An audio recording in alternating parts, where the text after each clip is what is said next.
En el caso del diseño de la cabina de pilotos, las personas expertas nos dijeron que estas eran las 6 variables importantes para el diseño. La primera sería el alcance de la punta del dedo pulgar, o sea, iría desde el pulgar hasta aquí. Después la longitud nalga-rodilla, la altura de la rodilla cuando se está sentado o sentada, la altura hasta la cabeza cuando se está sentada o sentada, la altura de los ojos, ahora mismo yo estoy sentada, pues la altura hasta los ojos y la altura del hombro cuando se está sentada o sentado. Para ello se recogieron muchas variables, pero de esas variables únicamente fueron 6 las que consideramos, de 2.420 pilotos. ¿Y con eso qué hicimos? Pues nuestro objetivo era encontrar un pequeño grupo de casos representativos que daríamos a las personas diseñadoras para que con ellas pudieran realizar el diseño, de forma que si consiguieran que el producto fuera bien para esos casos extremos, entonces iría bien al resto de personas que, digamos, estarían en la zona intermedia. Porque, como hemos dicho, podíamos mover distintos mecanismos dentro de la cabina. Obviamente esta selección es crítica porque si no elegimos bien a los casos representativos, pues a la hora de hacer el diseño, pues la habremos fastidiado.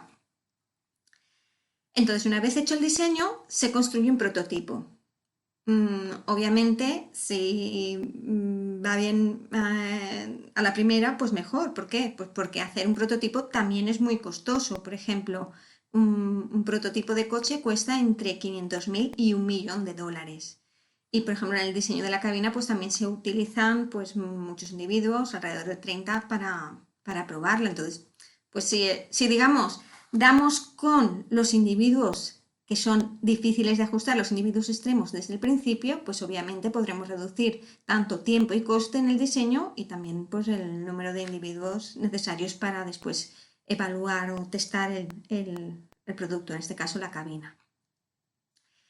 Si estuviéramos en 2 dimensiones, es decir, si tuviéramos únicamente 2 variables en vez de las 6 que tenemos, pues una posible técnica pues podría ser esta. Podríamos decir, bueno, pues vamos a representar los valores de las variables en 2 dimensiones y entonces pues hacemos, si nos hemos puesto los valores de forma adecuada, pues podemos hacer un círculo y encontrar, por ejemplo, pues los 8 casos, digamos, extremos que estarían en la frontera. Decirle, pues mira, a la persona diseñadora, mira, ten en cuenta estos 8 y si consigues que te funcione bien el diseño para esos 8, para los que están en medio te funcionará. Pero nosotros no estábamos en 2 dimensiones. Imaginar que estuviéramos con 3 variables en lugar de las 6, con 3 variables. En la metodología anterior, si la empleáramos en 3 dimensiones, en lugar de en 8, pasaríamos a tener 14 casos en la frontera de la esfera. Pero es que, repito, es que no estábamos en 3 dimensiones, estábamos en 6 dimensiones. Si esto lo generalizamos a 6 dimensiones, pues esto lo pasamos a 6 dimensiones, nos haría que tendríamos que pasarle muchísimos casos a la persona diseñadora y esto no sería práctico porque acabaría sobrepasada por tener que considerar tantos casos a la vez. Entonces, ¿qué podemos hacer? Pues uno de los procedimientos que se utiliza y que no es correcto, es el uso de percentiles.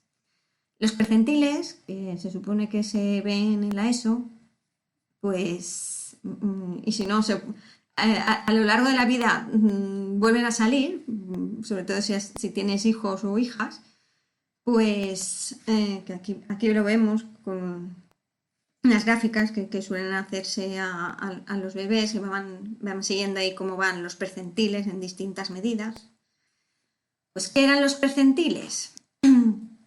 Pues los percentiles nos indicaban el valor por debajo del cual se encontraba un cierto porcentaje de la población, por ejemplo, en una cierta variable. Por ejemplo, imaginemos el caso de la estatura de la población adulta española. Por ejemplo, en el caso masculino. Pues, por ejemplo, si el percentil 95 es 1,90, quiere decir que el 95% de los hombres adultos españoles mediría menos o igual que 1,90 y el 5% más o igual que el 1,90. O si el 5%, el percentil 5 de la altura, de la estatura de las mujeres españolas adultas es de 1,50, quiere decir que el 5% de las mujeres españolas miden menos de 1,50 y el 95% más de 1,50. Bueno, ¿cuál es el procedimiento que utiliza los percentiles y que se usa, pero que no está bien? Que no está bien. Pues es el siguiente. Por ejemplo, supongamos que estamos dispuestos a adaptarlo al 90%. Entonces, lo que hacen es, pues voy a coger el percentil 5 y 95, por ejemplo, de la primera variable, de la altura sentado. Muy bien. De la altura cuando se está sentado o sentada. Muy bien, pues esto sí que cubre el 90%. Vale, ahora vamos a considerar otra variable. Ahora vamos a considerar la altura nalga-rodilla. ¿Qué ocurre? Que cuando después juntamos ambas variables, en lugar de cubrir al 90%, en este caso cubre al 82%. Pero si conforme vamos añadiendo variables y variables, bueno, en este caso ni siquiera hemos puesto las 6, solamente 5 de ellas, pues nos quedamos que en realidad no se va a adaptar al 90%, sino que solo cubre al 67%. ¿Por qué ocurre esto?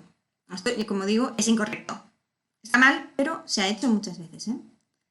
Vale. ¿Por qué pasa esto? Pues esto pasa porque los percentiles no son aditivos. ¿Qué significa esto? Pues que si sumamos, por ejemplo, el percentil 5 de cada una de las partes, si lo sumamos, pues resulta que no coincide con el percentil 5 de la altura.